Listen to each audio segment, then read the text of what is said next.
Dans le cadre de Scopiton 2021 sera présentée Hypernature, une exposition réunissant 18 œuvres évocatrices de notre rapport à la nature et des relations sensibles et contradictoires que nous entretenons avec elle, et dont les liens se sont resserrés au fil du temps grâce ou à cause des technologies. Juliette Lopez, médiatrice culturelle, nous en dit davantage sur le parcours qu'elle propose à Scopiton.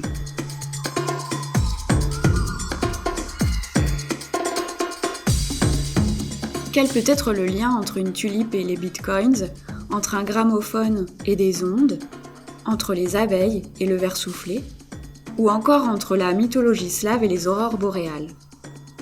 Toutes les réponses sont à chercher dans les œuvres d'Hypernature, une exposition qui cette année réunit à Stéréolux 18 installations réalisées par 16 artistes.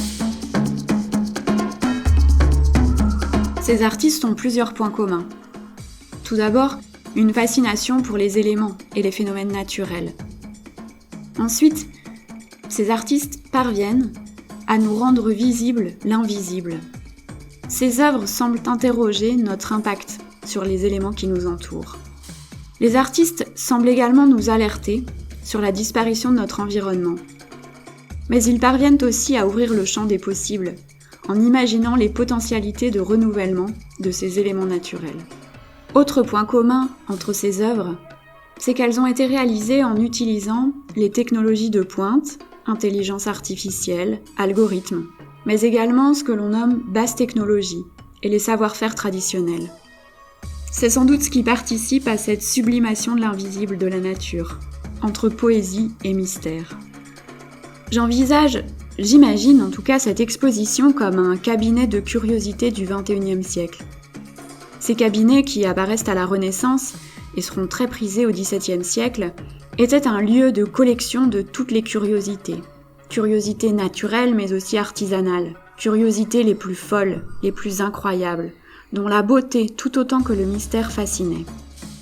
Le parcours de visite permettra, je l'espère, comme devant un cabinet de curiosité, de se laisser surprendre, de s'émerveiller, de s'étonner, de se questionner, mais aussi de s'interroger, d'aller voir dans l'histoire de l'art occidental comment ces œuvres contemporaines s'inscrivent dans une réflexion plus ancienne, celle sur le temps et celle sur notre rapport au monde.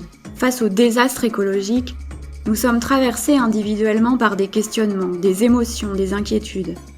Je crois que la force de l'art, mise en œuvre ici, est de nous permettre de les ressentir ensemble et d'envisager collectivement des voies alternatives.